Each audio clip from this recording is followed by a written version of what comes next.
Actually आप देखिए सनातन धर्म का प्रचार प्रसार जिस तरह हुआ है ना, अगर वो श्री प्रभुपाद जी की वजह से हुआ है। सनातन धर्म was not very प्रीची kind of धर्म। प्रीचिंग नहीं होती जी, ये स्वाभाविक जो कर रहा है करते रहे, बस दैट्स इट ना। तो प्रचार सनातन धर्म का एक्चुअली देखा जाए, सनातन धर्म अपनी पोथी नहीं, सनातन धर्म का प्रचार वो श्री प्रभुपाद जी ने किया है। या so first time it has become in terms of the flavour of preaching, वो किया श्री प्रभुपाद जी ने। तो श्री प्रभुपाद जी का पूरा फेथ है कि बुक्स छापनी चाहिए, इररिस्पेक्टिव प्रभुपाद जी अभी संन्यास आश्रम में है या नहीं है। He is more into preaching, he is more into preaching. Preaching से क्या आता है? प्रीचिंग से सब्सटेंस आता है, प्रीचिंग से सब्सटेंस आता है। सो इसीलिए सबसे ज्यादा जरूरी क्या है? प्रचार करना। और आप देखेंगे मंदिर भी अपने आप बनना शुरू हो जाता है अगर कोई प्रचार करता है तो। आप प्रचार नहीं करें, बड़े बड़े मंदिर बना दें अगर, अब देखिए ऐसे मंदिर जहां प्रचार नहीं हो रहे, ऐसे मंदिर क्या होते हैं? ऐसे मंदिर म्यूजियम होते हैं, लोग आते हैं देखते हैं, वाह बहुत अच्छा है, ये लाल पत्थर जयपुर का है, ये मार्बल इटालियन है, अच्छा चलो चले, दैट्स इट। और आजकल हम देखते हैं ज्यादातर मंदिरों का यही हाल है। सो सबसे अधिक इंपॉर्टेंट है प्रचार का कार्य, और श्री प्रभुपाद जी का यही फोकस है। पुस्तकें छपनी चाहिए, पुस्तकें बंटनी चाहिए, और पुस्तकों में बंटना इतना जरूरी है कि श्री प्रभुपाद जी ने इस्कॉन से अलग एक लीगल एंटिटी को स्थापित किया, वो था बीबीटी। कि अगर कभी ऐसा होता भी कि इस्कॉन को कुछ हो गया, हालांकि होगा नहीं, पर एज्यूम करें कि हो गया, तो भी पुस्तकें छपती रहेंगी, पुस्तकें बढ़ती रहेंगी। तो इसलिए प्रभुपाद जी ने एक अलग एंटिटी रखी। हालांकि BBT works with ISKCON, ISKCON के साथ साथ मिलकर कार्य करते हैं। जो उसमें सेवा में लगे हो सब इस्कॉन के डिवोटीज ही हैं, चाहे उसमें टाइप सेटिंग करने वाले हों, प्रिंटिंग करने वाले हों, डिजाइनिंग करने वाले हों, दे ऑल आर डिवोटीज। लेकिन फिर भी एक लीगल एंटिटी, एक अलग एंटिटी बनी बीबीटी वाई, ताकि पुस्तकें छपती रहें, पुस्तकें बढ़ती रहें। और आज BBT world's largest publication house है for printing spiritual books, world's number 1। हमें भी पता हम किसके साथ कार्य कर रहे हैं। एक्चुअली गीता प्रेस जो है इंडिया में बहुत एक्टिव है, और उनको गवर्नमेंट से सब्सिडी मिलती है। बीबीटी को किसी भी गवर्नमेंट से, किसी भी देश की गवर्नमेंट से सब्सिडी नहीं मिलती, किसी भी देश से। इसलिए देखते हैं गीता प्रेस की जो बुक्स हैं वो काफ़ी इकोनॉमिकल भी हैं। भगवद गीता जो है 10 रुपये की, 15 रुपये की, 20 रुपये, बिकॉज गवर्नमेंट से बहुत सब्सिडी आती है, 80% 90% सब्सिडी आती है। और कई सारे ग्रंथों को रेस्टोर करने में गीता प्रेस का बहुत बड़ा हाथ भी है। लेकिन in terms of number of book publication जो है वो सबसे ज्यादा बीबीटी की है। हर 7 सेकंड में एक बुक बढ़ती है by BBT, in every 7 seconds. आप 7 काउंट करें, हरे कृष्णा कृष्णा कृष्णा हरे हरे, हरे राम राम राम हरे हरे, एक बुक बढ़ गई। और हर 33 सेकेंड में, इन एवरी 33 सेकेंड एक भगवद गीता बांटी जाती है by an ISKCON devotee. Wow! सबसे ज्यादा लैंग्वेजेस में अगर कोई अवेलेबल है वो बुक है भगवद गीता की by Srila Prabhupada, Bhagavad Gita as it is, सबसे ज्यादा लैंग्वेजेस में। इसलिए सबसे ज्यादा जो बुक गिफ्ट की जाती है नरेंद्र मोदी जी के द्वारा वो है Bhagavad Gita as it is, क्योंकि सबसे ज्यादा लैंग्वेजेस में भी यही अवेलेबल है, सबसे ज्यादा सरल ट्रांसलेशन और एक्सप्लेनेशन भी इसी भगवद गीता के हैं। इसीलिए मोदी जी अगर जब किसी को देते हैं तो सबसे ज्यादा भगवद गीता जो दी जाती है उनके द्वारा, that is given by Srila Prabhupada Bhagavad Gita, Bhagavad Gita as it is. अगर किसी को फोटो भी दिखानी होती है भगवद गीता की कि भगवद गीता में ऐसा मेंशन है, अगर किसी मीडिया चैनल में दिखाई जाती है, वो दिखाई जाती है श्री प्रभुपाद जी की भगवद गीता। इवन जाकिर नायक का वीडियो में जहां वो बोल रहा है, it is mentioned Bhagavad Gita chapter number 4 verse number 20 and also is mentioned Bhagavad Gita chapter number 7 verse number 26। लेकिन उसमें नीचे से भगवद गीता दिखाई जाती है, that is his divine grace Srila Prabhupada ji की भगवद गीता। और devotee said, somebody was mentioning he has all the sets of Srimad Bhagavatam and Bhagavad Gita by his divine grace Srila Prabhupada, क्योंकि वो जो ट्रांसलेशन बोलते हैं वो ट्रांसलेशन प्रभुपाद जी की है। Like for example, he said in one of the lectures, he said, it is mentioned in the Bhagavad Gita, chapter number 7, verse number 20. Those whose intelligence is stolen by material desires, they worship the demigods. अब those whose intelligence is stolen by material desire, ये translation सिर्फ श्री प्रभुपाद जी की translation है. बाकी जगह पर है those whose intelligence is hijacked by worldly desires, इस तरह कुछ और है. लेकिन those whose intelligence is stolen by material desires, ये stolen by material desires, ये सिर्फ श्री प्रभुपाद जी भगवद गीता की ट्रांसलेशन है. And this what he said in his lecture. So clear है कि वो पढ़ते भी भाई साहब क्या है, Bhagavad Gita as it is by his divine grace Srila Prabhupada. तो अगर कहीं दिखाई भी जाती है, कोई पढ़ता भी अगर, तो प्रभुपाद जी की बुक से पढ़ता है. In fact there are various other organisations, वहां पर स्वामी जी अगर एग्जाम्पल्स ले रहे हैं, वो प्रभुपाद जी दिए हुए एग्जाम्पल्स हैं. उसके बाद फिर अपनी गुरु जी पर ले आते हैं कि भाई अल्टीमेटली हम ही हैं, लेकिन एग्जाम्पल तो प्रभुपाद जी से आ रहे हैं. यस. और कुछ जो अच्छी संस्थाएं, अच्छी संस्थाएं भी, जैसे फॉर एग्जाम्पल अक्षरधाम. अक्षरधाम में they read Shri Prabhupada Bhagavad Gita and Bhagavatam, वो पढ़ते भी हैं. इनका उनका जो मेन जो गढ़ है, आई थिंक सहारनपुर, मैं नाम बोल रहा हूँ जगह का, वहां पर जहां पर उनकी 5 साल की ट्रेनिंग है ब्रह्मचारियों के लिए, वहां पर अगर कोई चला जाए और you are in a Hare Krishna dress, tilak वगैरह, they will say, I am also Hare Krishna devotee, I am also ISKCON devotee, because they have Srila Prabhupada's Bhagavatam, Prabhupada ji की भगवद गीता. तो इसीलिए बुक्स के बिना तो प्रचार भला कैसे होगा. बुक्स कहाँ कहाँ पहुंच जाती हैं, जहां हम सोच भी नहीं सकते, बुक्स वहां वहां पहुंच जाती हैं. इसने इनको बृहद नतंगा बोला. तो प्रचार के लिए बहुत इफेक्टिव है ये book distribution, very very important. Books कब किसका कैसे कहाँ कैसे कल्याण करेंगी, कुछ नहीं पता, कुछ नहीं पता. Like there was one person, और बड़े डिप्रेशन में थे वो, और समहाउ उन्होंने उस वक्त एक गाना सुना, लेके चलूँ मैं तुझको एक ऐसे गगन के तले, जहाँ गम भी ना हो आंसू भी ना हो, बस प्यार ही प्यार. तो उनको बड़ी उम्मीद मिली कि यार ये तो बड़ा अच्छा गाना निकाला है बॉलीवुड में, जिसने लिखा है बड़ी उम्मीद वाला गाना है, लेके चलूँ मैं तुझको एक ऐसे गगन के तले, जहाँ गम भी ना हो आंसू भी ना हो, बस प्यार ही प्यार बने. तो ऐसी कोई जगह होनी चाहिए. यानी लेखक ने, जो लिरिक्स राइटर है, उसने कहीं ना कहीं ऐसी जगह देखी होगी, तभी तो उसने ऐसा लिखा है, क्योंकि यहाँ तो सारा गम ही गम है. हालांकि बोल देते कभी खुशी कभी गम, तारा रम पम पम, लेकिन खुशी है का गम ही गम है. लेकिन ये अगर लिखा है किसी ने, ये जरूर इसने वो जगह देखी होगी. तो गए लिरिक्स राइटर के पास मिले, उनसे पूछा जी आपने ये गाना जो लिखा है, तो ये आपने ऐसी जगह देखी है क्या.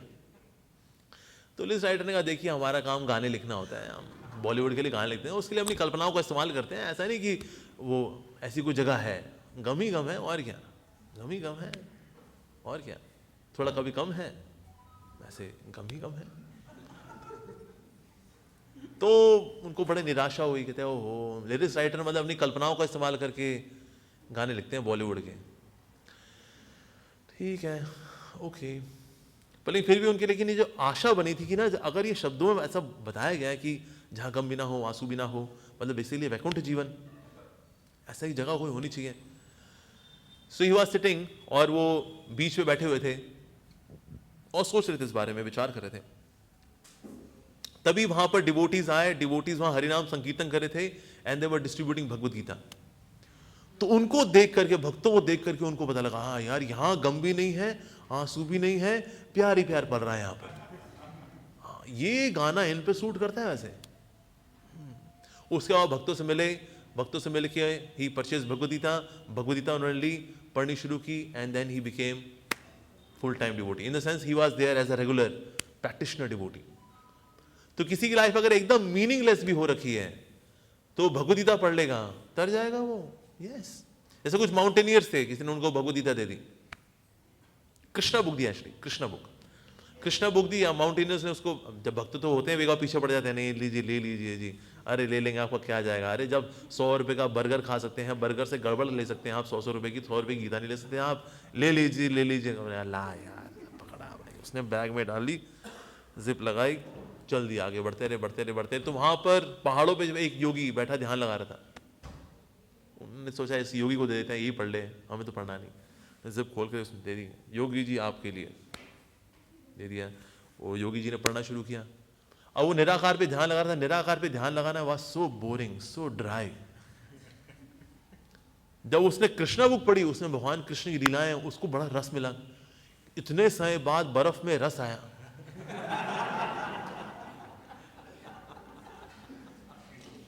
वो पढ़ के उसने पूरी किताब पढ़ करके कृष्ण बुक, भाई भगवान की लीलाएं उसके अंदर, सारे 90 चैप्टर में है क्या? भगवान की लीलाएं, भगवान का तत्व भी है, सिद्धांत भी है, लीलाएं भी हैं। वो नीचे आके योगी नीचे आकर फुल टाइम ज्वाइन कर गया। So book can reach somewhere, मतलब हम सोच भी नहीं सकते। तो इसीलिए बुक्स जो है ये बहुत महत्वपूर्ण है, वास्तव इनका बटना बहुत जरूरी है। और बुक से क्या होता है? सक्सेशन आता है। आज हम देखते हैं प्रभुपाद जी का संग कर पा रहे हैं बिकॉज ऑफ द बुक्स। आजकल प्रभुपाद जी फिजिकली हमारे साथ नहीं है, लेकिन उनकी शिक्षाएं हमारे साथ है, उनकी लीलाएं हमारे साथ है, क्योंकि बुक्स के रूप में है, उनकी लीलाएं भी हैं और साथ साथ में उन्होंने जो बताया वो भी है। इसलिए आज भी हम देखते हैं we can feel the presence of Srila Prabhupada. ज्यादातर ऑर्गेनाइजेशंस क्यों सस्टेन नहीं करती? क्योंकि उनके फाउंडर बड़ा करिज्मेटिक होता है, बहुत अच्छा बोलता है, वो जो बोलता है तो सब आके सुनते हैं। लेकिन जब बाबा जी जब चले जाते हैं, जब गुरु जी चले जाते हैं अपने दूसरे धाम में, किस धाम में जाते हैं पता नहीं, जब वो चले जाते हैं उसके बाद कुछ है? कहते हैं बस कुछ नहीं है जी, दैट्स इट, कुछ नहीं है। एट द मैक्स थोड़ी कोई टेप रिकॉर्डिंग उनकी पुरानी कुछ होंगी, कुछ यूट्यूब वीडियो होंगे, कुछ रिकॉर्डिंग, बस दैट्स इट, वो सुन लेंगे। पर जब तक बुक्स नहीं होंगी, बुक्स के बिना सक्सेशन होता ही नहीं है। तो श्रील प्रभुपाद जी ने books the because he new कि सक्सेशन आता है तो किससे आता है? बुक से आता है। ऐसे कभी कभी जब प्रभुपाद जी बुक्स रिकॉर्ड करते थे तो कभी कभी ना बड़े बड़े गैप आ जाया करते थे। मतलब पूरे रात की रिकॉर्डिंग में 10 मिनट की रिकॉर्डिंग आई है बस, पूरे रात he was sitting with Dictaphone, लेकिन मशीन में रिकॉर्डिंग कितनी? 15 मिनट की। तो भक्त पूछते श्री प्रभुपाद आज से 15 मिनट की रिकॉर्डिंग है, आज से 20 मिनट की रिकॉर्डिंग है, you are taking rest at night? Prabhupada ji का no, I do not take rest. Whole night I was just thinking कि मुझे एक एक शब्द बहुत सोच समझ के लिखना है, क्योंकि ये शब्द मैं लिख रहा हूं अगले आने वाले 10,000 सालों के लिए। तो इसलिए एक एक शब्द मैं बहुत बहुत सोच करके लिखता हूं। तो इसलिए अगर किसी दिन 15-20 मिनट की राइटिंग अगर हुई है, इसका मतलब प्रभुपाद जी ने उस पर इतना विचार किया है, इतना विचार किया है कि उस दिन सिर्फ 20 मिनट का ही लिखा बस। श्रील प्रभुपाद जी सिर्फ 20 मिनट की वो रिकॉर्डिंग हुई। My God. तो इसलिए बुक्स को देना, this is so very important. और हम देखें प्रभुपाद जी ने जो बुक्स दी है ना, मतलब किसी तात्पर्य को लिखने में कोई आलस नहीं किया प्रभुपाद जी ने। कुछ तो ऐसे ऐसे श्लोक भी हैं जिसमें परपॉट्स हैं तो 10-10, 20-20, 25-25 पेज के परपॉट्स हैं। जैसे फर्स्ट कैंटो के फर्स्ट चैप्टर का फर्स्ट वर्स, मतलब एक्चुअली हम जब यहाँ पर आए थे, सो जब ये इस्कॉन द्वार का हमने नया शुरू किया था, so for 3 days I was just speaking on from the first chapter, first canto का फर्स्ट कैंटो का फर्स्ट चैप्टर का फर्स्ट वर्स में 3 दिन उसी पे बोलता रहा, बिकॉज और मैं जल्दी किया। मैंने कहा भाई ये तो पूरा महीना यही चलता रहेगा, क्योंकि श्री प्रभुपाद जी ने उस एक श्लोक के अंदर इतना कुछ लिखा है। He could be lazy also ना। और कितनी जगह पे तो ये नहीं करते, so one can chant Hare Krishna महामंत्र, no no no, you would write so one can chant Hare Krishna Krishna Krishna Hare Hare, Hare Rama Rama Rama Hare Hare. No laziness. भाई आलसी व्यक्ति क्या करेगा? तो हरे कृष्ण महामंत्र, but he would write entire महामंत्र। दैट मीन्स ये बहुत हृदय से लिख रहे हैं, वो ये बहुत हृदय से लिख रहे हैं। और ये चीज जो है, ये चीज जो जितने भी आध्यात्मिक ग्रंथ होते हैं, ये आध्यात्मिक ग्रंथ वास्तव में हृदय से ही आते हैं, हृदय से आते हैं। जैसे कि अभी ये जो बहुत ही सुंदर बुक निकाली है गिरिराज महाराज ने, I will build you a temple, बहुत सुंदर बुक है। तो 800 पेज की किताब है, 800 पेज की किताब। अब ये 800 पेज की किताब, तो भक्तों ने बोला महाराज आपकी क्या मेमोरी है आपकी, मतलब वो 70s में हुआ था, ये 70s का है सारा किस्सा। है किस प्रकार से मिस्टर नायर ही बिकेम खलनायक, और भक्तों से उन्होंने ज़मीन बेच भी दी थी, ज़मीन दे भी दी थी, ज़मीन से के पैसे भी ले लिए थे। उसके बाद उन्होंने कहा भाई अब ज़मीन हम वापस लेते हैं और पैसा भी वापस नहीं करूँगा, और फिर ये ज़मीन किसी होटल वाले को बेच दूंगा। तो एक ही ज़मीन को 2 बार बेच दिया। तो ये उसका प्लान था भाई साहब का। सो मिस्टर नायर के साथ जब सारा जो इवेंट हुआ, तो प्रभुपाद जी ने बोला it was such a good battle, somebody should write a book. किसी को बुक लिखनी चाहिए, it was such a good battle. तो गिरिराज महाराज ने ये बुक लिखी। अब गिरिराज महाराज ने जब ये बुक लिखी कि किस तरह श्रील प्रभुपाद जी और सारे भक्तों ने मिलकर के उस जुहू की ज़मीन, जो हमारा इस्कॉन जुहू है, उसकी ज़मीन को प्राप्त करने के लिए क्या क्या जद्दोजहद की, इसके लिए पूरी बुक लिखी है 800 पेज की। तो भक्तों ने जब बोला, it was a Zoom session, so भक्तों ने बोला Maharaj what memory you have, what a memory you have.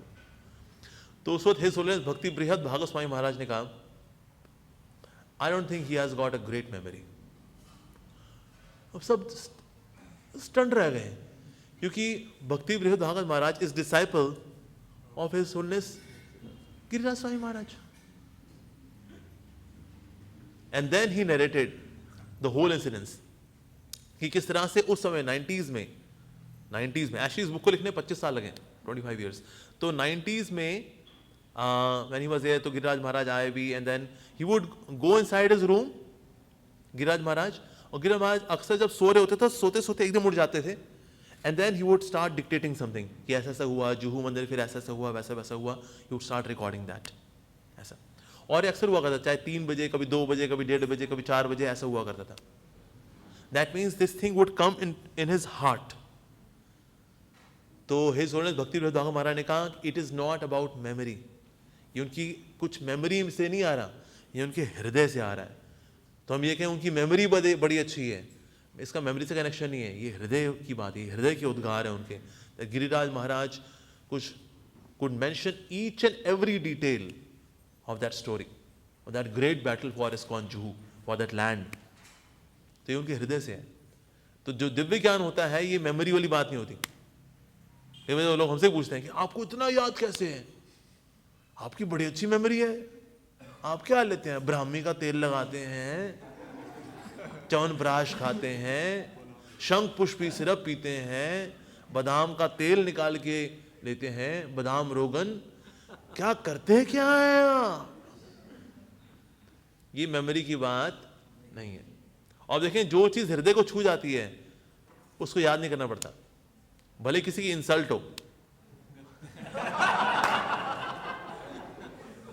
Insult छू जाती है, वो सालों साल याद रहती है। प्रभु जी सन 2009 की बात है, जो शब्द आपने बोले थे आज भी गूंज रहे हैं। अच्छा बड़ी अच्छी मेमोरी है आपकी, मेमोरी नहीं है, कहीं और लगा वो तीर, हाँ इसलिए आज भी याद है मुझे, जो मेरी सासू माँ ने बोला था 25 साल पहले, मुझे याद है। मेरे पति ने आज से 35 साल पहले क्या बोला था, मुझे याद है, याद है। ये मेमोरी की बात है नहीं, ये टांका कहीं और लगा, ये कांटा कहीं और लगा। सो अगर कोई चीज अगर हृदय में जाती है तो उसको याद करना नहीं पड़ता। जैसे हम लोग ग्रुप बुक्स पढ़ते हैं तो कई बार डिवोटीज बोलते हैं प्रभु पढ़ते हैं भूल जाते हैं, क्योंकि हृदय से नहीं पढ़ते। और देखें जो भी चीज आपने हृदय से पढ़ी है वो चीज आपको याद रहती है। हाँ एक जो चीज मेरे को याद है जी, वो 36 पेज पढ़े थे, उससे बस एक चीज मेरे को याद है, क्योंकि वो चीज आपके दिल को छू गई। आपके स्कूल के टीचर थे ना, आपको सारे टीचर याद नहीं होते, जो टीचर ने आपके दिल को छुआ वो याद होता है। मान लो कोई, जैसे हमको याद है हमारी टीचर बड़ी सुंदर थी, वो टीचर आज भी याद है, कहते हैं अरे जब उनका घुंघरू पहन करके कमरे में आना और हमको पढ़ाना। अरे हमारी तो मैथ्स ही अच्छी इसलिए अच्छी हुई थी, हमारी मैथ्स की टीचर सुंदर थी, उसको इम्प्रेस करने के लिए मैथ्स अच्छे से पढ़ते थे, तो मैथ्स अच्छी हो गई हमारी। देखो याद है हमें, हमारे फिजिक्स के टीचर याद है, क्योंकि बहुत जालिम थे वो, ऐसे सर छोड़ दो सर, इसलिए हम खूब तेल लगा के जाते थे, ताकि कानों में थोड़ा तेल लगाओ तो। और वो बोलते हैं हमारे फिजिक्स के सर, है तेल लगा के आया तू, है तेल लगा के आया, हाँ सर तेल लगा के आया सर।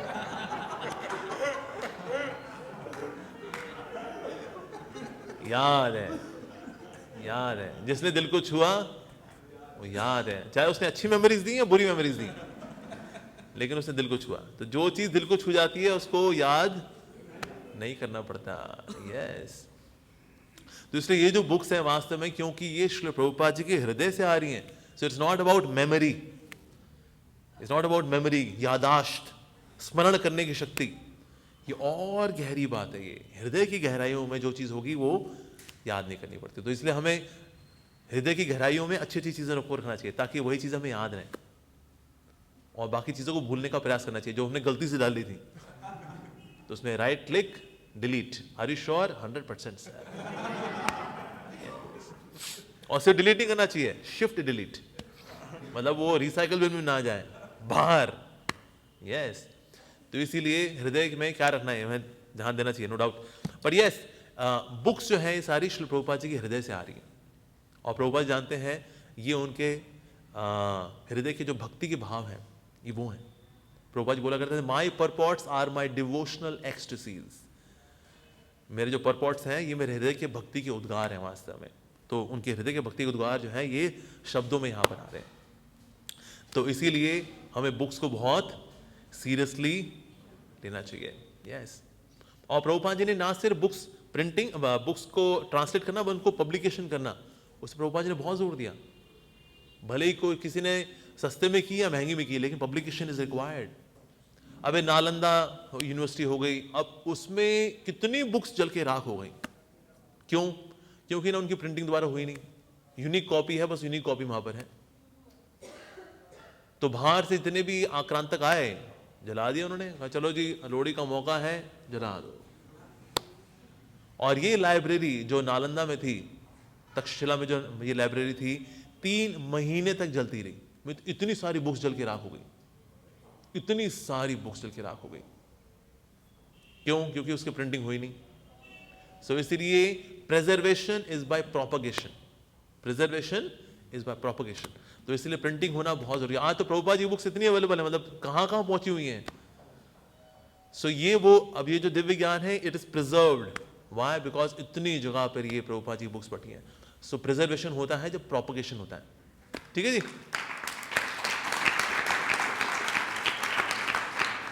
ओके, आज सबको बहुत धन्यवाद।